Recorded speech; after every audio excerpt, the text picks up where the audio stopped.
Muy buenas tardes. Entramos a esta segunda semana de la materia de comunidades resilientes. Te saluda Guillermo Moreno desde Hermosillo, Sonora. Para una introducción que vamos a dar, parte de lo que tú vas a tener que desarrollar en esta semana. Primero que nada vamos a entrar al tema de un tema que hemos estado desarrollando en algunos foros, en algunas materias, el tema que hemos desarrollado, analogía del cubo de Rubik. El cubo de Rubik es una manera de poder enfrentar, de poder entender, mejor dicho, el riesgo, como si el riesgo tuviera 6 caras, para poder, cada uno desde su diferente óptica. Aquí lo podrás ver desde la óptica de la participación ciudadana, desde la óptica de la cultura, desde la óptica del derecho humano, la óptica del conocimiento técnico, la óptica de los aspectos financieros o la política pública. Cada uno tiene desde su perspectiva una percepción directa de lo que va a ser el riesgo, de lo que va a ser su realidad. De tal manera que nosotros hemos dividido en esas 6 áreas. Posteriormente hablaremos más a detalle sobre el tema del cubo de Rubik.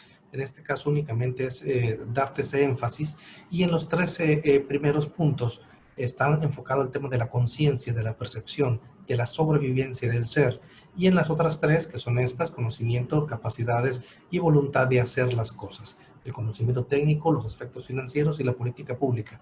Entonces, de esta manera es como se integra la resolución. Cada uno de ellos es una cara distinta que va a intentar una solución de manera independiente, pero es nuestra función hacerlo en ese entendimiento que sea empático y que sea global, para que tú puedas desarrollar un mejor entendimiento en la resolución de los problemas de gestión de riesgo. Es decir, en la manera que tú entiendas que ahí va a haber varios actores que van a impactar en la solución de un problema, es la mejor manera que vas a poder ser resiliente. Si puedes entender que hay otras entidades que van a estar siendo afectadas con tu toma de decisiones. Entonces, es una manera muy práctica de poder entender la gestión de riesgo si lo ejemplificamos con el tema del cubo de Rubik. En este caso vamos a ver únicamente los aspectos financieros en esta semana, en esta exposición, y continuamos y vemos que los aspectos financieros, si vemos únicamente esa cara del cubo, pues se van a interrelacionar un montón de temas: plazos, responsabilidad, reseguro, transferencia, finanzas, pólizas, deudas, fideicomisos, etcétera. Todo lo que tiene que ver con el tema de los recursos para poder enfrentar un riesgo. Si lo ves desde el punto de vista técnico, ellos dirán, se tendrán que hacer ciertas o cuales cosas, pero para todo se requiere recurso, para todo se requiere también ser resiliente en el tema de la transferencia financiera de un riesgo. ¿Qué es un riesgo? Lo has visto en otras materias. Un riesgo es la probabilidad de que una amenaza, de acuerdo a la vulnerabilidad, se convierta en desastre. La vulnerabilidad o las amenazas por separado no representan peligro alguno, pero se convierten en riesgo, o sea, en la probabilidad de que ocurra un desastre. Puede convertirse en un desastre estando juntas. ¿Qué hacemos frente a un riesgo? Lo asumimos, lo prevenimos, lo mitigamos o lo transferimos. En este caso, hablando de transferencia de riesgo, pues las pérdidas económicas que te puede representar una posible afectación derivada de algún fenómeno perturbador, bueno, tendrás que transferirlo para poder económicamente no te afecte. Podrá haber otras afectaciones, pero de alguna manera atacando únicamente, por eso comenzaba con el cubo de Rubik, enfocándonos ahorita en este caso en una de las caras del cubo, que es lo financiero. Bueno, pues tú tendrás que hacer una resiliencia financiera para poder mitigar el impacto que te pueda dar este fenómeno perturbador, cualquiera que sea. Riesgo, la palabra riesgo viene de riscare, una palabra que significa, la palabra latina que significa atreverse a transitar por un sendero peligroso, y tiene un significado negativo, se relaciona con peligro, con daño, con un siniestro, con una pérdida. Sin embargo, un riesgo es la parte inevitable de los procesos en la toma de decisiones. En todo lo que vayamos a hacer tenemos un riesgo de que vaya a salir bien o de que vaya a salir mal. Es el resultado de la interacción entre el peligro, la vulnerabilidad y la exposición y la resiliencia. ¿Okay? El riesgo, si lo ejemplificamos en una fórmula matemática, me imagino que ya la conoces esta fórmula: riesgo es igual a peligro por vulnerabilidad por exposición entre capacidades. Bueno, pues esta relación que existe entre la vulnerabilidad, la exposición y las capacidades es lo que define el término de resiliencia.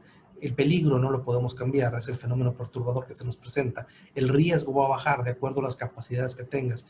La vulnerabilidad y la exposición van a ser factores fundamentales que tú conozcas, hablando de las comunidades, hablando de tu persona, hablando de tu empresa, para que tú puedas entender cuál es tu vulnerabilidad, cuál es tu exposición, para que puedas generar esas capacidades que van a disminuir el riesgo. Esta interrelación entre estos factores es lo que se define como resiliencia. Una vez que conozcas lo anterior, vas a poder hacer un modelaje de enfrentamiento al problema. La vulnerabilidad puede ser física, puede ser social, es la propensión de un sistema a sufrir daños debido a su interacción con procesos externos e internos potencialmente peligrosos. El grado de vulnerabilidad depende de la amenaza a la que está expuesto el sistema. Tanto resulta lógico que un sistema sea más vulnerable que otro. Hay que destacar que la medición de la vulnerabilidad resulta complicada debido a que, entre otras cosas, el tamaño y la complejidad de los sistemas físicos, al conocimiento parcial de los procesos generadores de daños y la dependencia entre la vulnerabilidad y peligro, lo que comentábamos ahorita. En lo social puede ser un conjunto de daños que pueden sufrir un grupo humano asentados en un lugar en función de un conjunto de factores socioeconómicos, psicológicos y culturales. Este tipo de vulnerabilidad es mayor afectación en los estratos sociales bajos, los países en desarrollo, y todavía adentro de esos sectores hay grupos más vulnerables, como son los grupos de niños, mujeres y personas adultas. Una manera de ejemplificar el tema de la vulnerabilidad y disposición se puede ver de esta manera. Puede ver en este caso, puede presentarse la misma lluvia en la misma región. Sin embargo, la vulnerabilidad física de aquí, de esta casa, de esta vivienda es distinta. Aquí es de cartón y aquí te va a afectar. Depende cómo estés construida, te va a afectar más o te va a afectar menos. Pero también viene el tema de la exposición o en el territorio en el que te encuentres. Puedes estar una casa muy bien construida, pero en un territorio que no es el adecuado. Entonces, es como interrelacionamos el tema de la vulnerabilidad física y la vulnerabilidad social con la exposición. Entonces, tú deberás entender cuáles son tus vulnerabilidades para poder hacer fortalecer tus capacidades y de esta manera poder disminuir el riesgo de impacto. Volviendo a la fórmula, fortaleces, ya conoces tu vulnerabilidad y tu grado de exposición, vas a poder tener oportunidad de fortalecer tus capacidades para disminuir el riesgo. Un agente perturbador, y esto también ya lo viste, ya lo conoces, son fenómenos de carácter hidrometeorológico, geológico, químico, tecnológico, sanitario, socioorganizativo, del espacio exterior o sanitario ecológico. Son los ejemplos que se presentan de fenómenos perturbadores. Son diversos, tú los conoces, esos no los puedes cambiar, simplemente puedes amortiguar el impacto que vayan a tener sobre ti. Posteriormente a un evento, a un fenómeno perturbador, se presentarán una concatenación de acciones.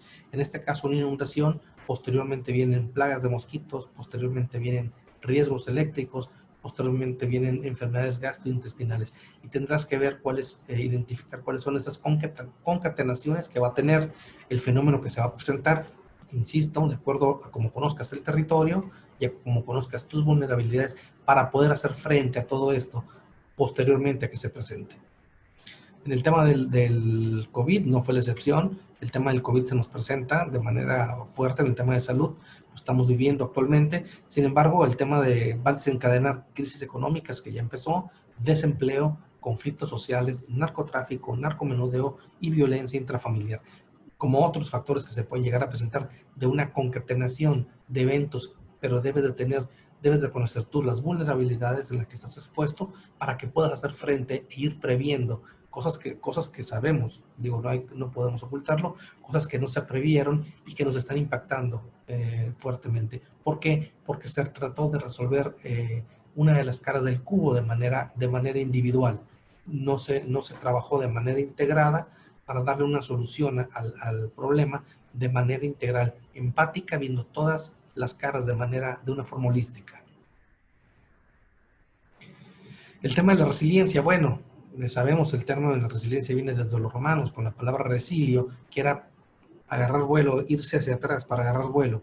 El tema de resiliencia también se pasó al tema de la física, el tema de la ingeniería, el tema de la metalurgia, como el resorte, pues al momento que lo deformas, al sufrir alguna fuerza, vuelve a su estado natural. Cuando se habla del límite elástico, perdón, es el tema que se ve que tiene una resiliencia, pero también el resorte puede sufrir una deformación, como muchas veces los seres humanos o los sistemas tienen esa deformación y tienen que ser resilientes para poder adaptarse.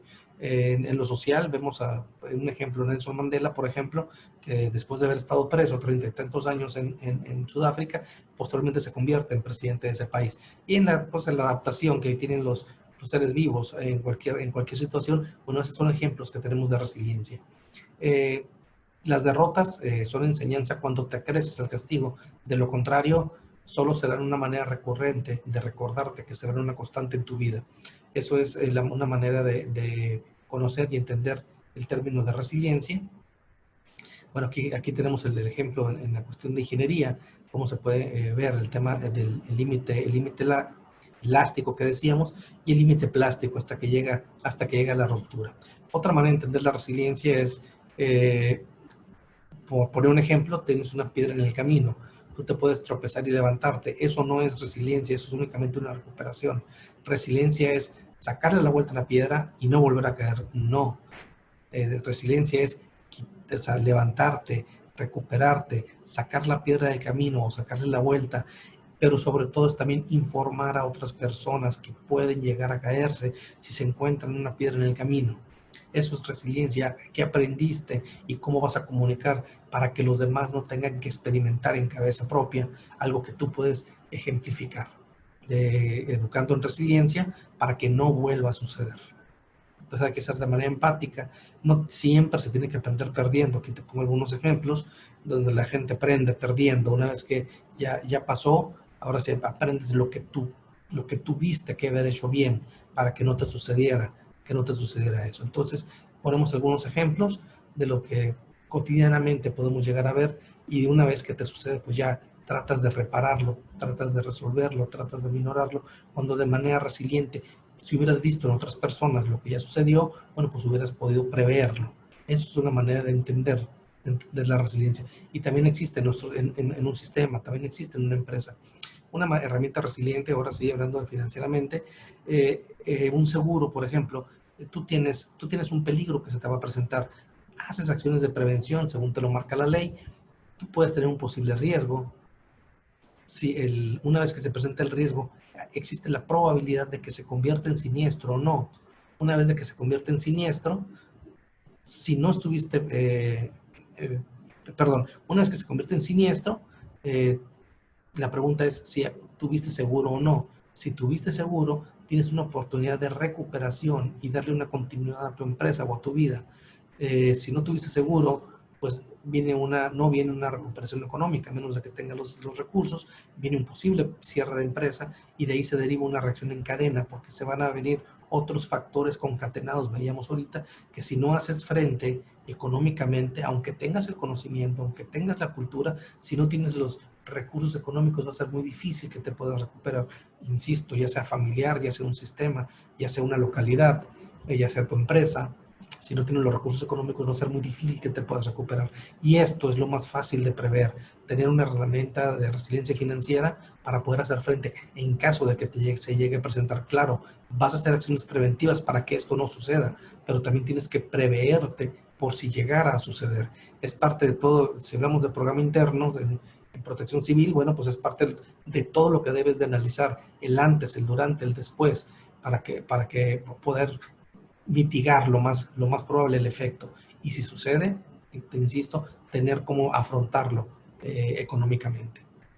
Y eso sucede desde el punto de vista personal. ¿Cuántos de ustedes tienen seguro de vida? ¿Cuántos de ustedes tienen un seguro de gastos médicos? Y más en estos tiempos que estamos viviendo. Pero bueno, se habla de los desastres, que los desastres son socialmente construidos. Sí, efectivamente, los desastres no son naturales y son generados por tres potencializadores: la ignorancia, la corrupción y la indolencia que vivimos en nuestro país y que vienen a afectar y vienen a fortalecer todos esos problemas que podemos llegar a tener en cuestiones de resiliencia, en cuestiones de gestión de riesgo. Muchas personas pudieron haber hecho con el tema del COVID, pudieron haber hecho frente al tema de resiliencia. Ahorita muchas empresas se encuentran sin posibilidad de poder reabrir o están abriendo y están teniendo problemas económicos fuertes, tuvieron despidos, etcétera. Bueno, ¿hasta dónde tu responsabilidad como asesor de riesgos, a tercer acreditado, etcétera, está de hacer las recomendaciones debidas? No todo el desastre, no toda una afectación viene a ser un incendio, una inundación, un sismo. Está también la cuestión económica. Entonces, hay maneras de haber podido recomendar a tus clientes que pudieran hacer frente a este tipo de situación. Nos educan en México a levantar la mano cuando sucede algo, pero no nos educan en la herramienta de resiliencia financiera y ahorro para poder enfrentar desastres. Es muy poco conocido, muy poca gente tiene seguro, y además es poco valorada por los mismos expertos que se dedican a protección civil. Vuelvo a lo mismo, ellos están analizando su cara del cubo, pero no analizan que hay otros factores que pueden fortalecer por un lado, y si no lo tomas en cuenta puedes afectarlos o viceversa, ¿no? Con el tema del COVID, se dice que fue un cisne negro, algo que nos sorprendió, pero no es cierto, es falso. Desde diciembre nos estaban avisando, tanto el Foro Económico Mundial avisó que el 2020 se venía una pandemia como parte de los riesgos que tenían identificados, y apenas a días de eso, en diciembre, se anuncia el primer caso de COVID en China. Nos llegó cantidad de información de memes por redes sociales, pero no hicimos caso. El cisne negro es según Nassim Nicholas Taleb, un autor libanés, él dice que es un suceso improbable con consecuencias importantes, que te sorprende, pues, ¿no? que hace alusión a que el cisne negro no se conocía en Europa, pero posteriormente, cuando descubren Australia, pues se dan cuenta que existía el cisne negro. De ahí viene la metáfora, pues, ¿no? Posteriormente, Michelle Walker escribe sobre el tema del rinoceronte gris. ¿Qué es el rinoceronte gris? El rinoceronte gris es algo que estás viendo que viene, te ejemplifica que estás en medio de la sabana africana y viene el rinoceronte a todo galope contra ti y no haces nada, absolutamente nada por detenerlo.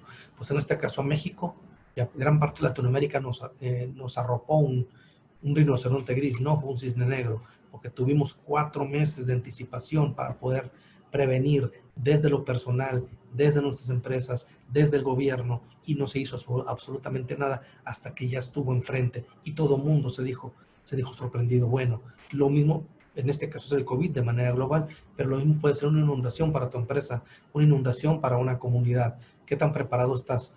Realmente te vas a decir preparado, sorprendido, como un cisne negro cada vez que llueve, y si sabes que son recurrentes y no haces absolutamente nada en una comunidad, o vas a ver cómo recurrentemente también el rinoceronte gris pasa sobre tu comunidad y no sucede absolutamente nada. Aquí vemos el tema de la percepción de la gente. Puse un ejemplo aquí desde aproximadamente noviembre, bueno, no aproximadamente noviembre, desde el 29 de noviembre del 19, puse tres búsquedas en Google para medir un poquito, tener un punto de referencia con los temas de percepción. Vemos en Google que la gente, lo que es azul son cubrebocas, lo que es rojo son cursos y lo que es amarillo es cerveza. Entonces podemos ver que cuando recién se anuncia, todo el mundo preocupado por el tema de los cubrebocas. Después empieza la contingencia y empieza la gente a buscar cubrebocas. Pero después de un periodo de tiempo, por un lado la gente ya estaba harta del hacinamiento, del confinamiento, perdón, y empiezan a buscar el tema de las cervezas. Y ves como cada fin de semana. Y llega un momento en que es más recurrente la búsqueda de cerveza que la búsqueda de cubrebocas. Y en este momento se abren las empresas por la presión social. Aquí vemos por estado cuáles fueron los estados que mayormente estaban en búsqueda de cerveza más que en búsqueda de cubrebocas. La verdad que es vergonzoso, pues como sociedad, y yo soy de Sonora, como la búsqueda de cerveza, porque Sonora ocupa el primer lugar, en el lugar de estar buscando cubrebocas. Y eso estoy hablando de todo el periodo, no únicamente de los últimos meses. Y aquí puse el campo, específicamente el caso Sonora, como veíamos, como veíamos, el tema de la cerveza y los cubrebocas, y vemos que de manera impresionante, pues el tema de, aquí se andan peleando los cubrebocas con la cerveza, pero en los temas de hasta mayo, que fue cuando estuvo confinada la cerveza, pues todo el mundo buscaba cerveza en internet. Era impresionante ver esto. Después se libera, pero obviamente la cerveza venía aparejada con pachangas, obviamente, con fiestas, en una percepción indolente del riesgo que les comentaba ahorita. Y posteriormente, ahora sí, vemos los números. El 12 de mayo había 686 confirmados de COVID y 55 decesos. A un mes exactamente ya había 4.500, es decir, 564% de incremento de un mes a otro, que obviamente eran los fiesteros los fiesteros por un lado, y por otro la falta de atención y revisión en los comercios y el apresuramiento de los empresarios por abrir cuando no se tenían protocolos establecidos ni cuidados, pues vino a desencadenar un nivel de contagios y muertes que lo estamos todavía viviendo. No estamos estando, vemos que hay estados todavía que están en semáforo rojo, y es lo que estamos viviendo. Bueno, es una manera general de mostrarte cómo se vienen, ver las diferentes caras del cubo de Rubik. En este caso pusimos de ejemplo, bueno, puse de pretexto el ejemplo del tema financiero, cómo se pueden hacer revisiones y concatenaciones para poder hacer la mejor toma de decisiones. Esto lo vas a trasladar de igualmente a los análisis de tu comunidad que vayas a hacer, para que veas cómo focalizar de distinta manera, cómo visualizar la gestión de riesgo y empezar a entender un poquito más la manera de la resiliencia dentro de las comunidades. Bueno, por mi parte es todo. Nos vemos la semana que entra.